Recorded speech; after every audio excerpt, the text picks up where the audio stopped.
Woke up this morning. Woke up this morning. There we go. Now we got that volume right. Woke up this morning, 3:40 a.m. Feeling a little rested. After a pretty restful weekend. Grabbed my big old cup of ice water, as I always do, big purple cup. Made my way downstairs. Put my headphones on. Listened to music with no words. Pulled out my Morning 5 planner. Now, not this exact planner. This is the prop planner for the show. My planner, back at the house. But I pulled out my planner, and at the very top of every page of the planner, there's actually a quote that is submitted by members of our community. I don't know if you can see that. Today's quote was submitted by Jason Barnett, a guy that I love. Had the opportunity to work with for 8 years over there at Dan Cummins Chevrolet and Buick in Paris, Kentucky. And Jason says, hard times reveal the shape of your character. Yeah. Yeah, they do. And some of us are going through hard times right now. Some of us just got out of hard times, and some of us are headed towards hard times. I was talking with my wife. We've been riding on a high for quite a while, and seems like with us in our family, we run into the biggest challenges once our kids kind of hit that 12 to 14, as they're transitioning from a preteen to a teen to whatever it is they're going to become next. Seems to be a really challenging time for us. And I was talking to my wife a little bit about it last night, and I was like, man, it's these challenging times that continue to point us towards God. It's challenging times that continue to remind us and humble us that it's important that we stay disciplined, that we stay focused.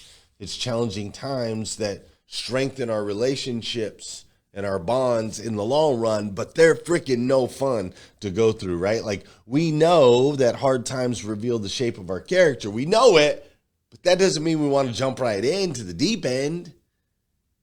My daughter Meredith, she, over the last few days, she had a loose tooth, and it was causing her a lot of pain, right? It was hurting her. Every time she would go to eat, it would hurt. It was just constantly hurting. And we kept telling her, like, girl, pull it out. Let's get the thing pulled out. It'll stop hurting, right? We got to pull the tooth out. No. And for like 2-3 days, she just complained about the pain versus just allowing herself to experience the height of it so that she could grow into that next best version of herself that she could possibly be. And I think sometimes you and I do that too, right? We know that hard times reveal the shape of our character, but that doesn't mean we just want to dive right in and experience the hard times, when the reality is, if we look at our track record, if we look back in time, if we look at the past, all of those hard times that we went through brought something out in us. And we should be the buffalo. Some of you guys will know what I mean by that. Instead of being the cows, we should be the buffalo. And we're in these hard seasons. Lean in.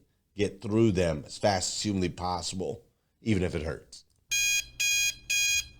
Good morning, and welcome to the #1 morning show in America. I am your host, Glenn Lundy, husband to 1, father to 9, author, speaker, and the founder of 800%.life. It's 5:30 a.m., and it's time to rise and grind. Hey, good morning. How are you, my friend? Dude, today is Monday. That's right. Today is Monday, July 27th, 2026. And what's crazy is today is the very first and the very last time it'll ever be Monday, July 27th, 2026. So I want to make sure we make the absolute most, and I do mean the absolute most, of this absolutely incredible day, coming to you live from Lexington, Kentucky, where we are looking at low to high 80s. this week. It's going to be a warm week, not too hot, which is great. Obviously, we are making our way through summer, though. There's talk around the corner of school coming our way. There's also talk around the corner. I did watch an episode of Quarterbacks last night on Netflix. New season of Quarterbacks is out. NFL football around the corner. I saw Russell Tabone over here saying go BILLS. We don't say that word out loud around here because it's a bad word. Anthony Algona, thanks for being here. Stephen Hartle, thanks for being here as well. But yeah, so we're headed into it's still far away, but you can see things starting to shift just a little bit.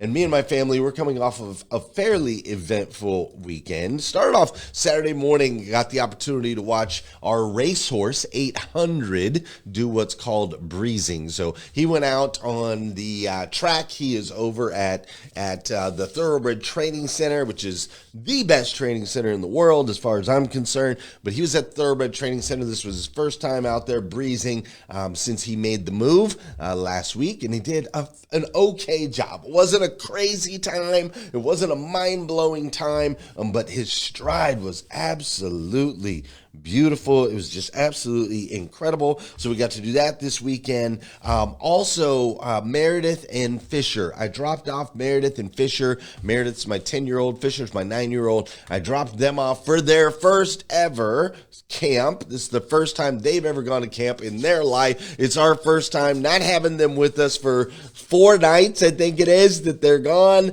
And so we dropped them off, or I dropped them off yesterday. Fisher was a little nervous, but I think they're going to have an amazing camp. So we had that moment. We also, last night, right before we went to bed, our dog came in smelling very much like a dead skunk, would be a good way to describe it. Not quite got sprayed with the skunk where it's just like, whoa, overwhelming, but definitely rolled around in something dead that may or may not have been a skunk or at some point sprayed by a skunk. So she came in right as we were going to bed last night. That was awesome. We had to get her outside. We had to wash her off. We had to do all the different things to try to get the house smelling at least good enough for us to be able to go to bed. So that made for hi Tracy Taylor, that made for an interesting part of the weekend as well, a memorable part of the weekend, I should say. Church, we had a great service at church this weekend. It was nice to recover. I love our Sundays at church. It gives us an opportunity to think of some, to think about things and just kind of hit the reset button. Also made sure to plug in all my devices yesterday. For those of you that are watching the show, if you look here on the screen, you'll see we've got a system. We've got the big headphones plugged in. We also have the running headphones plugged in. We also have our light that we use for podcasts and shows when we're on the road, and our mics that we use for podcasts and shows when we're on the road. That's all charging up. We also have the iPad that is charging up. We also have our Remarkable tablet that is charging up. Sundays are for recharging, so the laptop itself is charging up. So I love plugging in all my stuff on Sunday, letting it get a full recharge. Just a little hack that I can share with you. Recharge yourself and recharge your equipment every Sunday. It makes for a great Monday when everything's fully charged. So we had church. We had the dog that smelled like a skunk running through the house. We had our horse that did some breezing the other morning. We had the Fisher and Meredith that we dropped off for camp this weekend. We did a Walmart run. That's right, we did a Walmart run because the Lundys are getting ready to go on vacation. We're going on vacation. We leave this upcoming weekend. We'll be on vacation next week, which I'm super excited about. We're headed out to Bald Head Island in North Carolina, so we're gonna go knock that out, which is super fun. So we hit the Walmarts and went ahead and grabbed some of the essentials that we're going to need for that trip. We did that this weekend. My buddy Evan was traveling around. He ran into Ed Milet at the airport. So I got a message from Evan on Saturday. He's like, look who I ran into. I'm like, that's freaking cool. Ed Milet's a really, really powerful guy. We interviewed him here on Rise and Grind many, many years ago, which we had an interview this past Friday here on Rise and Grind. We hadn't had interviews in a long time. I hope you enjoyed the interview. If you got a chance to watch that last week, would you let me know in the comments if you want to do more interviews? Just put the word "more" in the comments if you liked the interview. Okay, so there was a lot going on this weekend, lots of different things, which is pretty typical in the Lundy house. And then towards the end of the weekend, it wasn't last night actually, it was the night before, but at one point I looked up at the moon.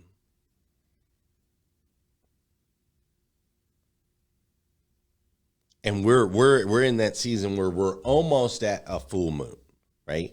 We're almost at a full moon. And I was looking at the moon and I thought, there are so many things that you and I have been told. Jean says more, Jody says more, Amanda says more.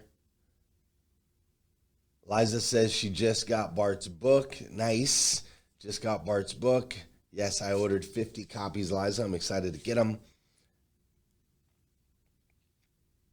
So I'm looking at the moon. It's almost a full moon. And I thought to myself, there is so many things that you and I have been told that our eyes simply don't agree with.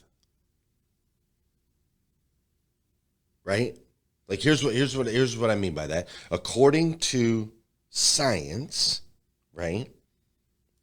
According to science and what we've been taught at least for the last 120 years or so is that the earth is a globe that rotates around every 24 hours, right? It rotates around every 24 hours, and at the equator, the center of this globe, that rotation is 1,037 miles per hour. So you, me, we're moving 1,037 miles an hour. Now, my eyes tell me something a little bit different. My eyes I don't see that happening right now, but apparently here in Kentucky, it's actually closer to more like 850 miles an hour, whereas at the equator, it's 1,037 miles an hour. So anyways, let's just agree that my eyes tell me a different story than what science is telling me. Now, we don't feel any of that speed because, as we've been told, everything else is also moving around us, and it's moving around the same speed as well. So you can't sense the speed of everything moving because, you can't sense the speed of you moving because everything around you is moving as well, which makes sense to me, right? Everything else is moving.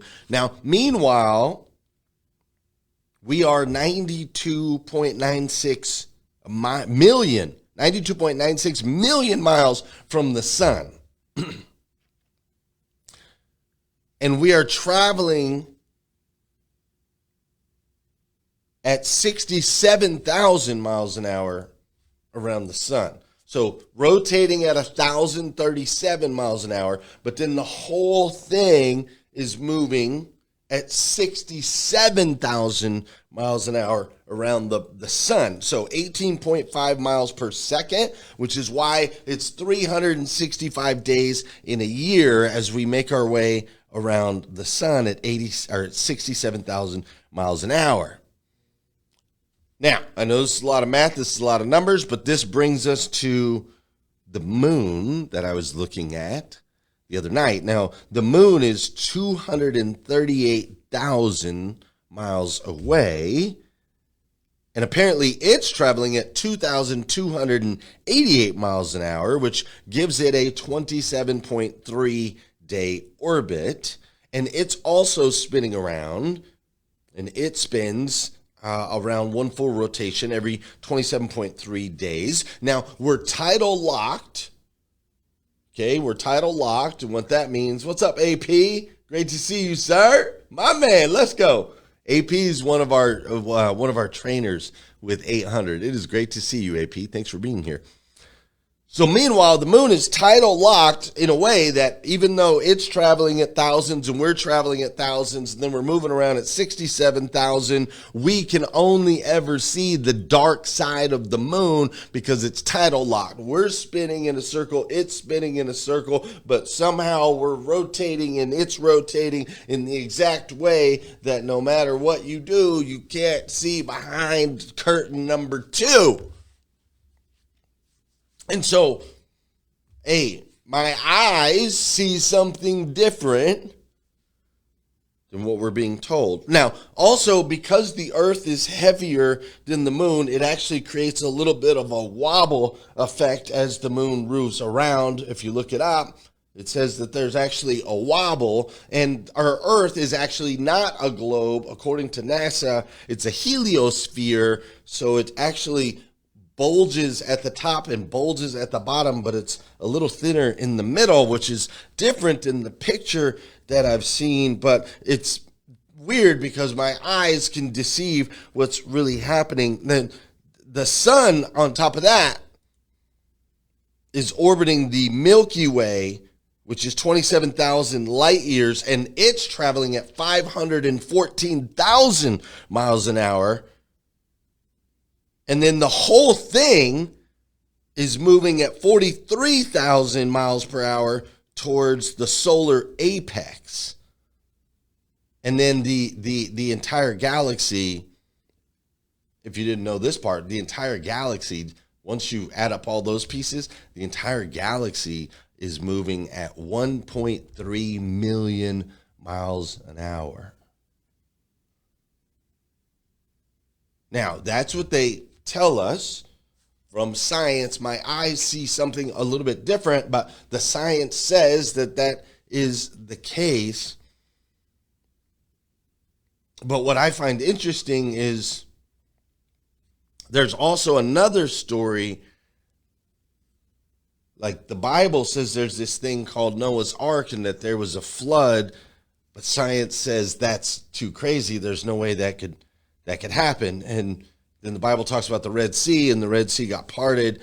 The science says that that couldn't happen. And then the Bible talks about this thing called the resurrection, and science says, well, that couldn't happen. And so it seems like kind of wild to me that my eyes see one thing, I'm told a different thing, and yet I'm supposed to believe that all of these moons and planets and stuff move in a certain way and they were all created from a big bang, and that actually makes sense. But a story of a creator and a God that I might feel and sense and experience, that doesn't make sense. And so there's a little bit of conflict, and I'm not saying one is right and I'm not saying one is wrong. I'm not saying any of that. I just think it's interesting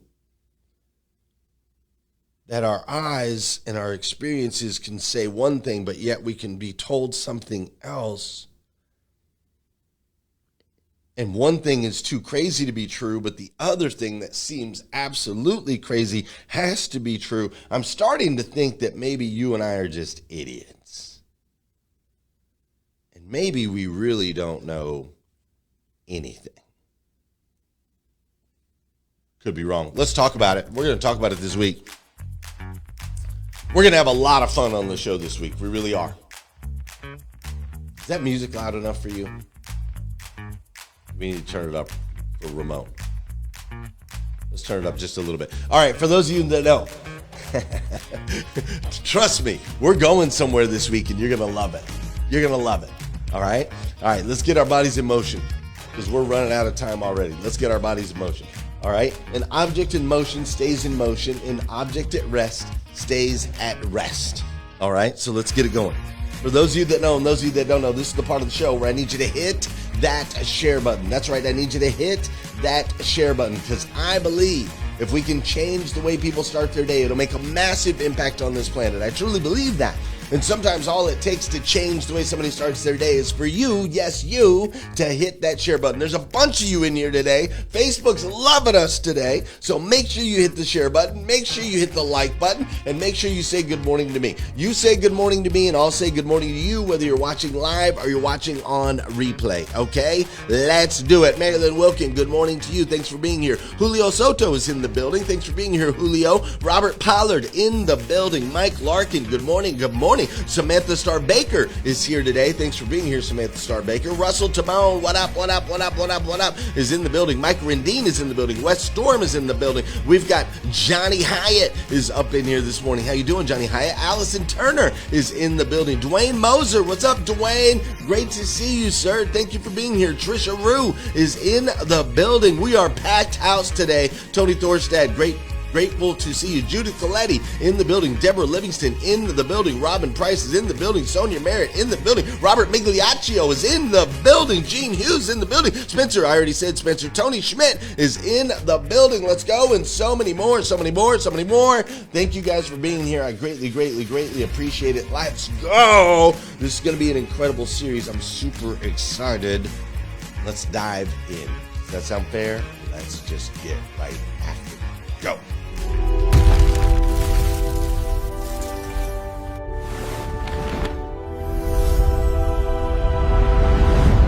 We don't know. What up, Jeremy Nolling? Let me ask you a question. When was the last time you were absolutely, completely, 100% convinced that you were wrong? Oh yeah, this question isn't just for Jeremy. This question's for all of you. When were you absolutely, completely, 100% convinced that you were wrong?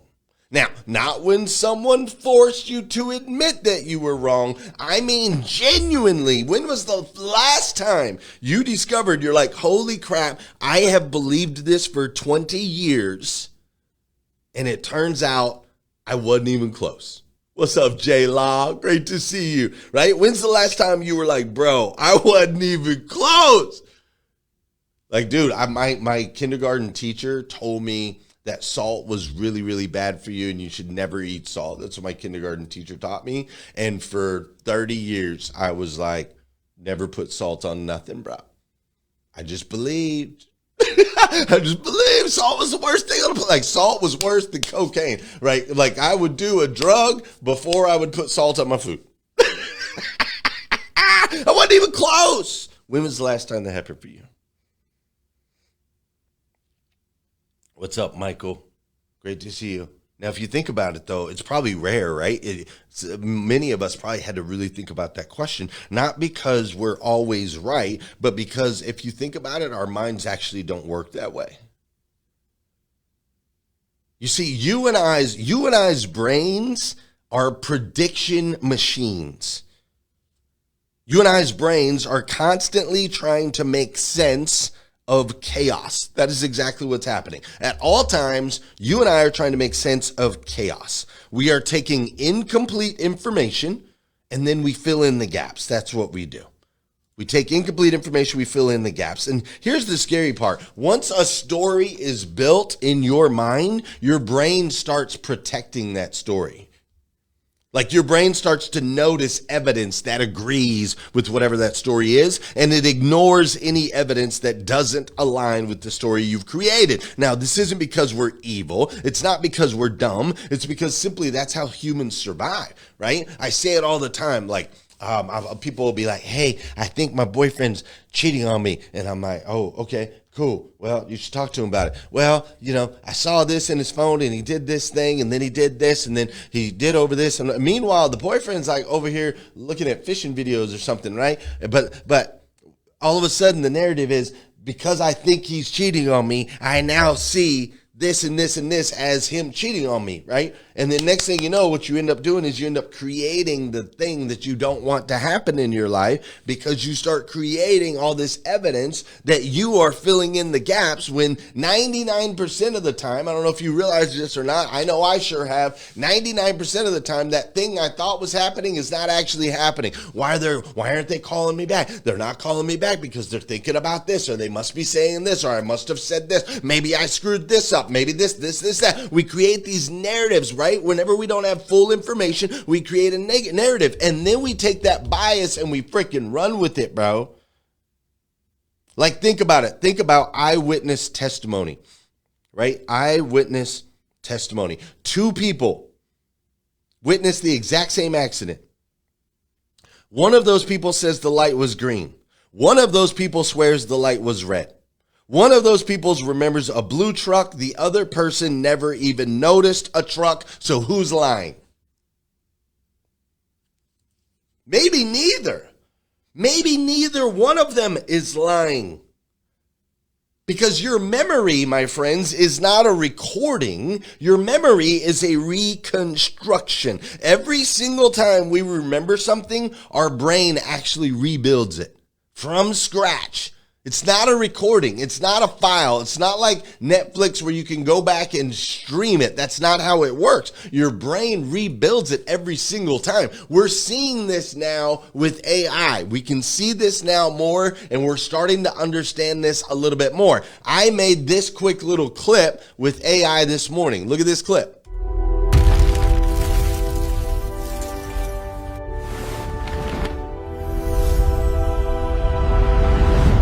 We don't know. So I put in a prompt like, here's what I know, here's what I want, here's what I want it to look like. And then the AI generated that clip. It filled in all the gaps. That's exactly how our brain works. It fills in the gaps. It generates a clip. The memory is not a recording. It's a reconstruction. So every single time we remember something, we rebuild it. Now, sometimes when we rebuild it, we build it differently than we did last time. Imagine that. If any of you like had a memory, you're like, I remember it this way, I remember it this way, I remember it this way, but your parents are like, that's not how it went. Or somebody else that was there is like, no, I remember that completely differently. We have that around grandpa. The grandpa story that I share, that's how I remember exactly everything happening when my grandpa passed away. My mom remembers it a little bit different. So imagine that. One of the things that you trust the most, your own eyewitness accounts, your own memories, they're not really as solid as you think they are, or as I think they are. And listen, have you ever misremembered like what you did yesterday? I want you to think about it yesterday. What's up, Ryan? How are you, sir? Thanks for being here. I want you to think about it. What did you wear yesterday? What did you wear 2 days ago? What did you eat for breakfast on Friday? Is it possible, like, are you like, oh, shit, you know? Like, and if we can misremember what we did yesterday, how confident should we be about events that happened 2,000 years ago? If we can barely put together what happened a week ago, how are we supposed to be able to, like, so confidently say we know what happened 14 billion years ago? Big Bang Theory, right? Here's another thought. Do you know the color blue? Like, you know it, right? You know the color blue. Well, how do you know the blue that you see is the same blue that I see? How do you know that? Because we both call it blue. Like, we both learned the same word, but we have absolutely no way to compare our actual experience. Maybe what I call blue is actually like it looks exactly like your red. Like, neither one of us would ever know because we've always just labeled it the same way. I remember a guy named Dominic. My friend Dominic was colorblind.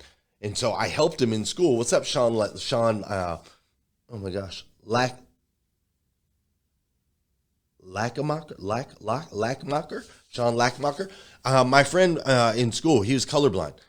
And so I taught him, like, I'm like, this is the color blue. And he would like try to describe what he was seeing. It didn't match what I would see. I'd just be like, whenever you see this, you say blue. Whenever you see this, you say red. Whenever you see this, you say green. He wasn't seeing the same color that I would, like, he wasn't seeing it the same way I was seeing it, but it got labeled the same way that I label it. So it looked like we're talking about the same thing. He would look at what I call blue and call it blue, but that doesn't mean he sees it as blue. So you and I we have no way to compare our actual experiences. We don't. I want you to think about that. Like, you can't even prove that someone experiences color the way you do, yet we argue online like we've solved everything in the universe. And so I want you to zoom out real quick. What do you actually know? Because you personally experienced it. Versus what do you actually know because it's what your pastor said? You see, I want you to start thinking about, what do you actually know, not what YouTube told you, not what ChatGPT told you, not what your favorite podcast told you. What do you, Judith, you, Sean, you, Marilyn, you, Mike, you, Deborah, you, Heather, you, Mom, what do you actually know? My guess is you know what pain feels like. My guess is you know what love feels like. My guess is you know what fear feels like. My guess is you know what joy feels like. My guess is you know hunger, you know loss, you know hope. These are all firsthand. Almost everything else, someone told us. Now, again, just because someone told us doesn't mean that it's false. But at the same time, we should probably be humble. I want you to imagine for just a second, every human being on planet Earth is walking around carrying a puzzle. And each of us has maybe 20 pieces of the puzzle, right? So 20. And we're standing there, we're looking at everyone else's puzzle, and we're telling them, hey, no, you're doing it wrong. When in reality, none of us even have like the picture on the box. Like, we don't even know what it's supposed to look like at the end. Maybe the greatest danger on this planet right now is not ignorance, but maybe the greatest danger to this planet right now is certainty. Because at least if we can admit, if we could be like, yo, we're idiots, we don't know anything, then we at least through ignorance, like, you start asking questions. Certainty stops asking questions. Ignorance is curious. Certainty closes the case. Ignorance explores. Certainty defends. This week, you and I are going to explore. We're going to look at the universe through history, through science. We're going to look at religion. We're going to look at ancient civilizations. We're going to look at the pyramids. We're going to look at the moon. We're going to look at consciousness. We're going to look at reality itself. Not because Glenn Lundy has answers. I don't. But because neither do you. Neither do you. And maybe, just maybe, if we can get comfortable saying, I don't know, we can finally become capable of discovering something new in our lives. A new experience, a new journey, a new level of joy, a new level of apathy, a new way to connect. A new experience of hope. So listen, tomorrow when you come back, tomorrow morning, we're gonna leave Earth. We'll take a look at space itself. Not so I can tell you what to believe, but just to ask a question most of us never ask, like, how much of what we say about the universe have we actually experienced ourselves? And until then, until we've experienced ourselves, let's just stay curious, let's stay humble, and let's remember that the wisest people in history rarely claimed to know everything. They just simply never stopped asking questions. Does that sound fair? It's going to be fun. I promise you that it will be fun. And I promise this week I will say things that you think I am an idiot. I promise. And I'm looking forward to it. Cool? Cool. All right, I'm going to get out of here. I am competing in High Rocks in Nashville in December.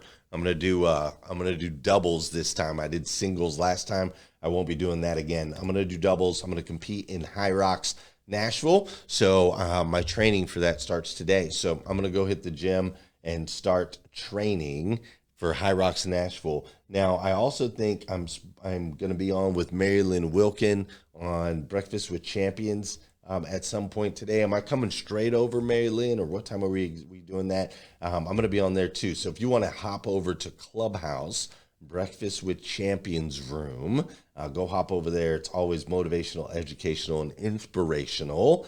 And we're going to hang out over there as well. But I hope you have an amazing, incredible, over-the-top Monday. I hope I got your brain thinking just a little bit this morning. And I'll see you tomorrow morning at 5:30 a.m. We'll do it all over again right here at #RiseandGrind. Have an amazing day. Peace.